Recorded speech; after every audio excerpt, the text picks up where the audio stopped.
Hello guys, मेरा नाम है देवेंद्र और आज हम बात करेंगे कैनवुड KMX750 4.7 लीटर का बॉल है। ये वाला जो टूल आता है ये हमारा बैटर टूल है। केक का जो बैटर वगैरह बनाया जाता है उसके लिए यूज़ किया जाता है। एक आता है हमारा डोंग टूल, ये आटा वगैरह गूंदने के लिए यूज़ किया जाता है। ये तीसरा आता है हमारा विक्स टूल, ये क्रीम वगैरह को मेल्ट करने के लिए, मिक्स करने के लिए यूज़ किया जाता है। अंडा वगैरह जो होता है बैटर बना के उसके लिए यूज़ किया जाएगा। एक ये आता है हमारा इसका कवर, जो कि जब हम आटा गूंदने का काम करते हैं ताकि वो पूरे में ना इधर उधर फैले, तो इसके लिए कवर होता है। और ये लगाने का तरीका, इसको सिंपल रखेंगे और यहाँ पे आके ये लॉक हो जाता है। जब हम इसको कवर रखेंगे तो ये मशीन के अंदर जाएगा और हमें कुछ पानी वगैरह ऐड करना होता है तो यहाँ से इसको ऐड कर लेते हैं।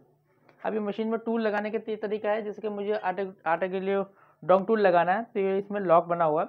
और ये सबसे अच्छा एडवांटेज ये है कि हमारे दोनों टूल के अंदर इसको एडजस्टिंग सिस्टम होता है। यहाँ पे आप देखेंगे ना, ये बोल्ट लगा हुआ है। इस बोल्ट को जैसे लूज़ करेंगे तो टूल्स हमारा छोटा और बड़ा हो सकता है।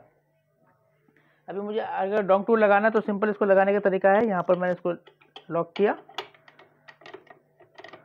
और ये लॉक हो गया। अभी अगर मशीन को मुझे ऑपरेट करना है तो सिंपल प्लग को ऐड ऑन किया।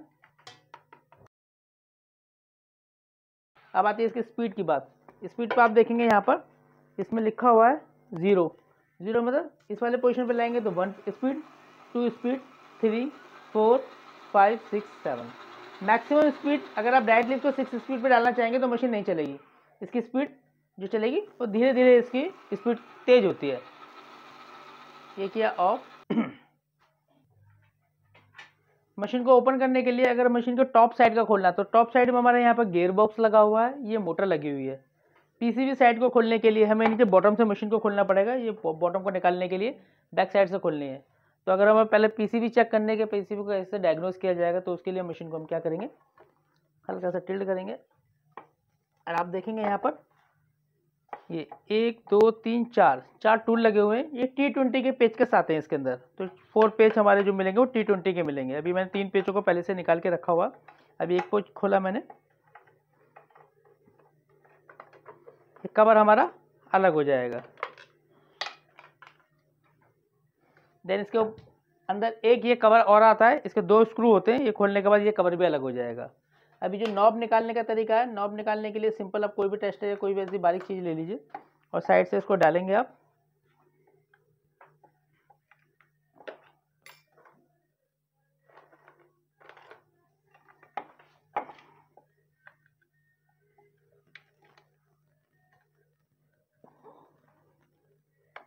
ये निकल गया। सिंपल लॉकिंग सिस्टम है, इसको साइड से किसी भी चीज़ को डालेंगे तो ये आराम इजीली निकल जाता है। अभी मुझे पीसीबी निकालनी है तो पीसीबी निकालने के लिए आप देखेंगे पीसीबी नज़र आनी शुरू हो गई है।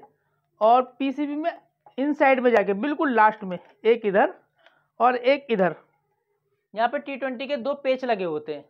T20 का मतलब ये वाले पेच का यूज़ किया जाएगा, लेकिन थोड़ा अंदर होता है वो स्क्रू। तो दोनों को स्क्रू को बिल्कुल अंदर डाल के बाद ये पेच खुलेंगे। पेच खुलने के बाद ये हमारी पीसीबी दोनों साइड से बाहर आ जाएगी। ये देखिए ये पीसीबी बाहर आ गई। अब पीसीबी में आप चेक कर सकते हैं कि अगर हमारी जो मेन कोड से जो सप्लाई आ रही है वो कहाँ पर आ रही है, एक ब्राउन पे और एक ब्लू वायर पे। अगर यहाँ पर सप्लाई आ रही है इट्स मीन हमारी जो कोड है वो सप्लाई दे रही है 220 वोल्टेज। अगर मल्टीमीटर शो कर रहा है इट्स मीन कि यहाँ तक सप्लाई आ रही है। इसके बाद जो मोटर की पावर की सप्लाई जाती है वो जाती है हमारे रेड वाले पे और एक ये ब्लैक वाले पे। तो पहले तो सबसे पहले ये चेक कर लें ऐसा तो नहीं कि कोई वायर हमारी गलत लगी हुई है, क्योंकि जो अर्थिंग की जो वायर होती है इन केस अगर ये निकल के यहाँ लगे है या यहाँ पे लगे तो मशीन लाइट तो ग्लो करेगी लेकिन मोटर हमारी रोटेट नहीं कर पाएगी। तो हमारा सिंपल तरीका है, इस पर लिखा भी हुआ है। ये देखिए पहले वायर पे लिखा हुआ ब्लू, इसके बाद लिखा हुआ पहले पे लिखा हुआ ब्राउन, फिर ब्लू, रेड और एक पॉइंट पे लिखा हुआ बीच में यहाँ पे ब्लैक। तो ये हम कलर कोड से भी पहचान लगा सकते हैं। इसके बाद 3 कनेक्शन आते हैं हमारे। एक ये कनेक्शन है, ये वाला जो कनेक्शन हमारा ये मोटर सेंसर कनेक्शन है कि जो मशीन स्पीड से जितने स्पीड से घूम रही है, अगर सपोज कीजिए कोई ऐसा फॉल्ट आता है कि आपने ऑन किया और मशीन डायरेक्टली हाई स्पीड पे जा रही है तो इट्स मीन उसका जो स्पीड सेंसर है वो ख़राब है। तो बोर्ड की प्रॉब्लम नहीं है, खाली वहाँ पर ये वाला कनेक्शन आता है उसमें, ये 3 कनेक्शन वाला। तो हमारे स्पीड सेंसर को हम चेक करेंगे। मोटर की सेफ्टी के लिए एक अलग से डिवाइस लगाया हुआ है ताकि मशीन मोटर जल्दी से ना ख़राब हो, इसके लिए ये वाला स्विच है, ये कनेक्टर लगाया हुआ है।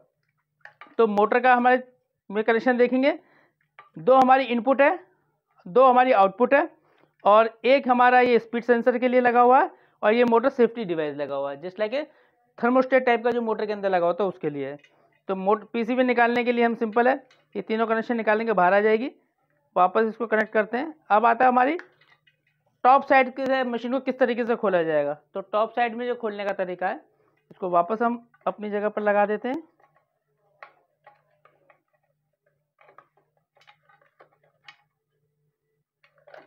सॉरी, ये लीजिए, ये टॉप साइड में लगाने के लिए पहले इसको वापस जहाँ पर इसकी जगह है वहाँ पर इसको फिट किया। अभी मोटर को, मशीन को हमने किया सीधा। अभी आप देखेंगे यहाँ पे 1 2 और एक हमारे बॉटम साइड में यहाँ पर एक स्क्रू लगा होता है। जब स्क्रू को हम खोल देंगे तो ये हमारा टॉप साइड से अलग हो जाएगा। तो बाकी सारे स्क्रू तो हमने खोले हुए हैं, खाली ये एक स्क्रू हम इसको अलग कर देते हैं।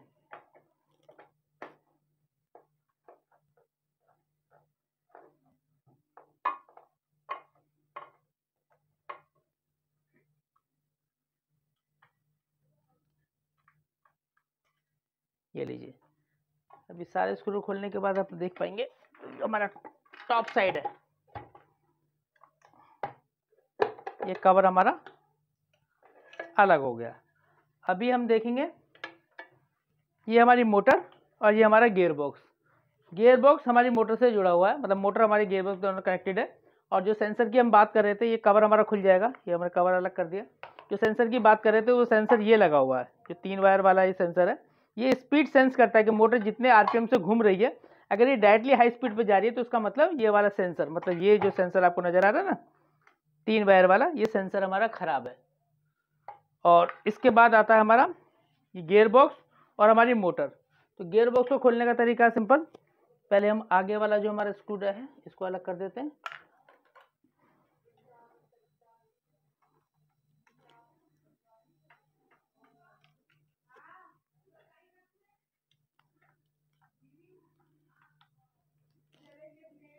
इसके बाद आप देख पाएंगे ये वाला कवर हमारा अलग हो गया और इस कवर को अलग करने के बाद ये प्लास्टिक का कवर है, ये हमने अलग कर दिया। अब रह गया हमारी मोटर और गियर बॉक्स। तो अभी 4 स्क्रू देखेंगे, 1 2 3 4 और 2 स्क्रू ये 6 के 6 स्क्रू हमें खोलने पड़ेंगे इसके लिए। अभी एक एडवांटेज अब ये, मतलब एक प्रॉब्लम ये और भी है, एक हमारा बॉटम साइड में भी एक पेच दिया होता है। तो सबसे पहले तो हमें इसके लिए ये वाला कवर अलग करना पड़ेगा।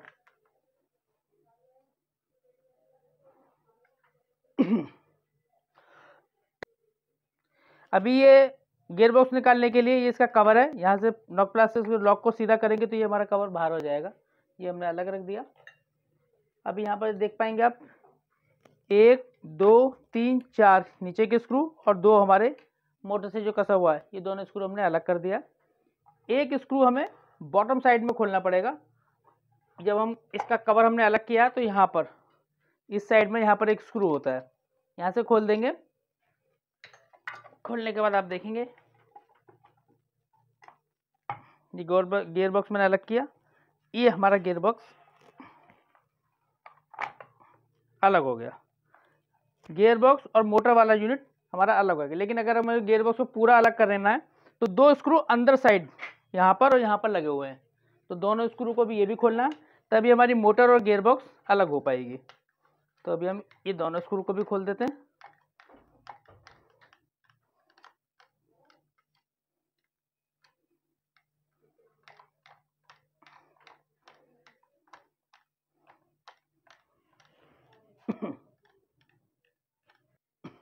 अभी ये क्या, दोनों स्क्रू खोलने के बाद गियर बॉक्स, ये गियर बॉक्स अलग है हमारा, अभी मोटर अलग होगी।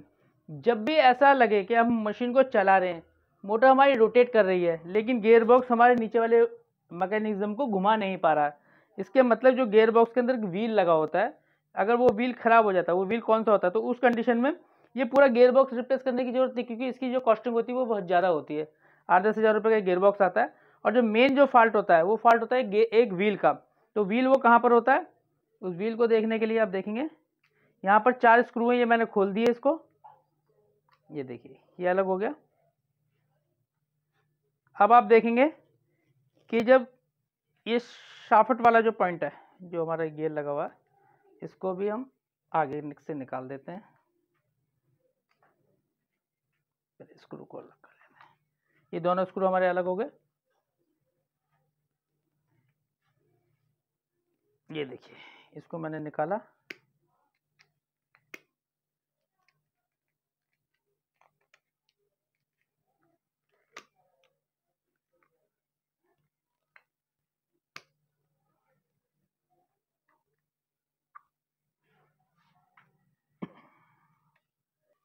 अभी जो गियर बॉक्स में अलग कर दिया है, और जो जिस व्हील की बात कर रहे हैं जो कि हमारी ख़राब हो जाता है, उसकी जो आगे ग्रिप है वो ख़त्म हो जाती है, तो ये हमने इसको निकाला।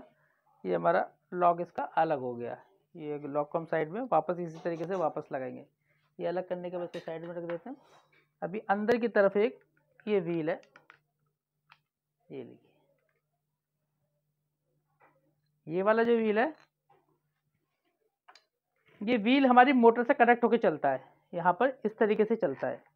अगर इसकी ग्रिप हमारी ख़त्म हो जाएगी, रोटेट नहीं कर पाएगा, तो ये जो व्हील की जो ग्रिप आप देख पाएंगे, ये व्हील के ग्रिप खत्म होने की वजह से मोटर हमारी रोटेट करेगी, लेकिन गियर बॉक्स हमारा ऑपरेट नहीं हो पाएगा। तो अगर हमारा ये व्हील कटा हुआ है तो हमें पूरे इस असेंबली को चेंज करने की ज़रूरत नहीं है, खाली इस गियर बॉक्स, ये जो हमारा व्हील है, इसको रिप्लेस करना है, और ये इजीली हमारे स्टॉक में अवेलेबल रहता है। तो हमारा एक ये जो हमारा पूरा पार्ट है, इसकी कॉस्टिंग हम बचा सकते हैं खाली अगर हम इस व्हील को रिप्लेस करेंगे। तो वापस फिट करने का तो तरीका सिंपल है कि वापस हम इस व्हील को लगाएंगे, ऊपर का लॉक लगाएंगे, मोटर को संबल करेंगे, 6 स्क्रू लगाएंगे, और ये हमारा वापस इसी तरीके से मशीन को पैक कर देंगे। तो हमारा मेन मोटिव अभी ये था कि हम गियर बॉक्स की रिप्लेसमेंट को कैसे बचाएंगे।